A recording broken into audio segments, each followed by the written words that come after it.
You know, people still ask, you know, do I make these? Do I still make these? Do I make these floats? You know, do I make the floats?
Well, I got 84 right here to finish and get out.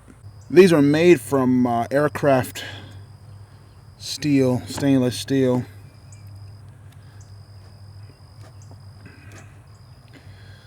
I used to make them out of jewelry wire, but they were so bad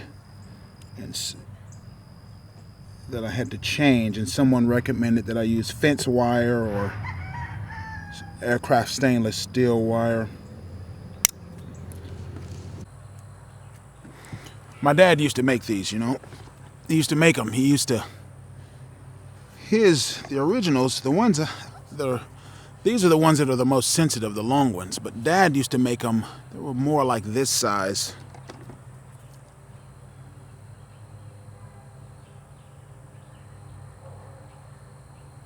And he would make these things out of a solid piece of wood, usually cedar or poplar.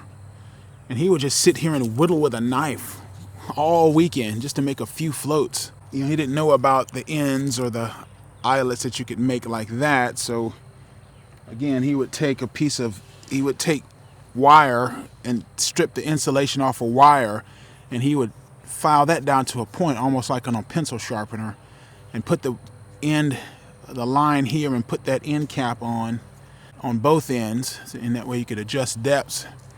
It was simple enough, but you couldn't cast worth a flip with it. The float go flying one way, and the line and the weight and the bait go flying another. But what I did was simplified the making of it by using actual wine cork and just a birch hard stem. Any number of woods can be used there.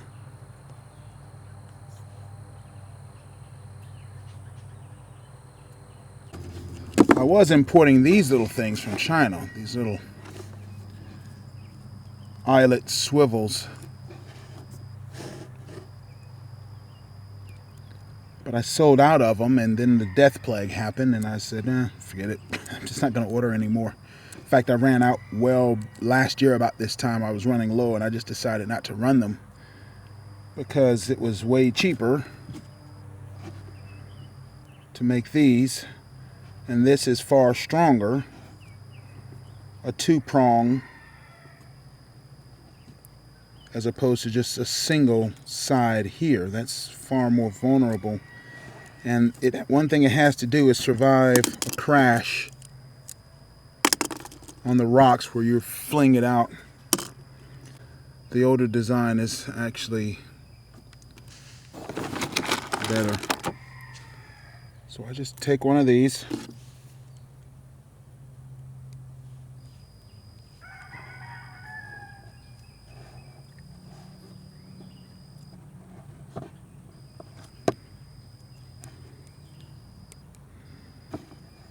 Round it out.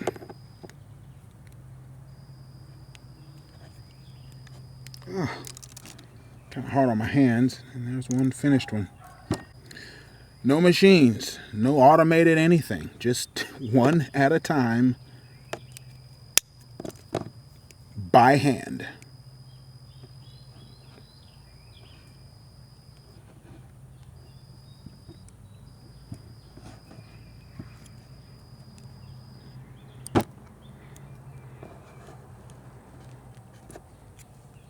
I mean, I think it's important to support local business, not just because it's a local business, but because small business, mom and pop shops, that's what built America.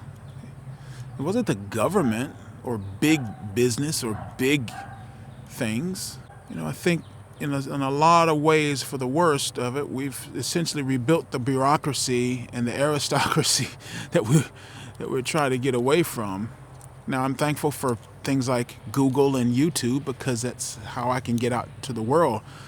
But that's kind of like building a street or a road or a sidewalk. It's just a big piece of infrastructure that's what big, in my personal opinion, what big business and big government or governments are supposed to do. You need clean water, clean air even, well-paved roads. And here it's more of a virtual road, highway.